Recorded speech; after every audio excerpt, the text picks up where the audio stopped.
अस्सलाम वालेकुम, hope you are doing well guys. तो हम जो है वो लास्ट टाइम जो है वो यहाँ तक कंप्लीट किया था। नेचुरल वेजिटेटिव प्रोपगेशन तक हम स्टार्ट करेंगे अभी। So natural vegetative production is the common in the perennial plants. जो नेचुरल वेजिटेटिव रिप्रोडक्शन होती है वो कॉमन होती है पेरिनियल प्लांट्स में। इट मीन्स पेरिनियल प्लांट्स वो होते हैं जो मोर देन 2 सीजन से ज़्यादा वो सर्वाइव करे और अपने जो सर्वाइव कर जाए।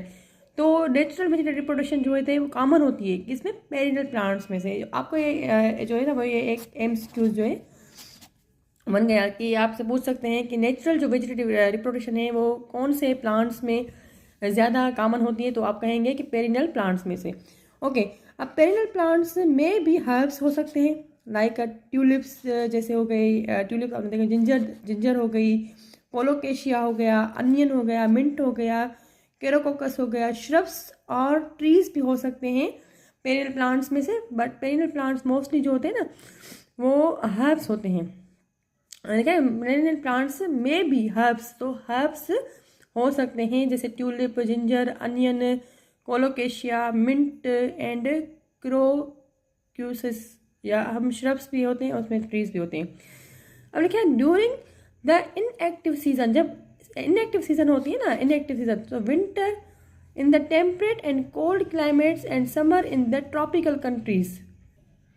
अच्छा, तो ये देखिए, विंटर जो होता है वो टेम्परेट में एंड कोल्ड क्लाइमेट्स में, मोस्टली जो कोल्ड क्लाइमेट्स हैं जैसे या टेम्परेट जो रीजन्स होती हैं वहाँ पे मतलब कि ये मौजूद होते हैं जो हर्ब्स हैं हमारे, या जो प्लांट्स हैं।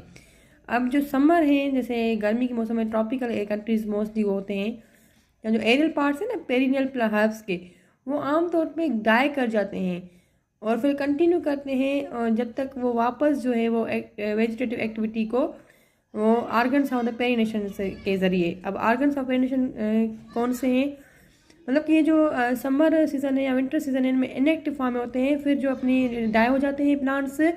कौन से प्लांट्स, वो जो हर्ब्स हैं। उसके बाद ये अपनी लाइफ कंटिन्यू रखते हैं जब वेजिटेटिव एक्टिविटी के ज़रिए, जब वो मौसम जो है वो रिटर्न वापस आती है आर्गन्स ऑफ द पेरिनेशन के ज़रिए। अब ये आर्गन्स जो होते हैं which contain reserves of the food, reserve of the food, जैसे फूड रिजर्व होता है, एंड विच रिमेन्स डॉर्मेंट, वो डॉर्मेंट होते हैं। While the conditions are unfavourable, जब कंडीशन अनफेवरेबल होती है तो ये क्या होते हैं, डॉर्मेंट होते हैं, इनएक्टिव होते हैं मतलब। और जब वो कंडीशन वापस आती है तो फिर ये ऑर्गन्स ऑफ द पेरिनेशन जो है वो वापस जो है वो न्यू प्लांट को ग्रो कर देते हैं। अब जो कंडीशन है वो फेवरेबल जब होगी तो again new aerial shoots grow करेंगी and building them cells from the food material से, वो फूड मटीरियल से क्या करेंगे, खुद को बिल्ड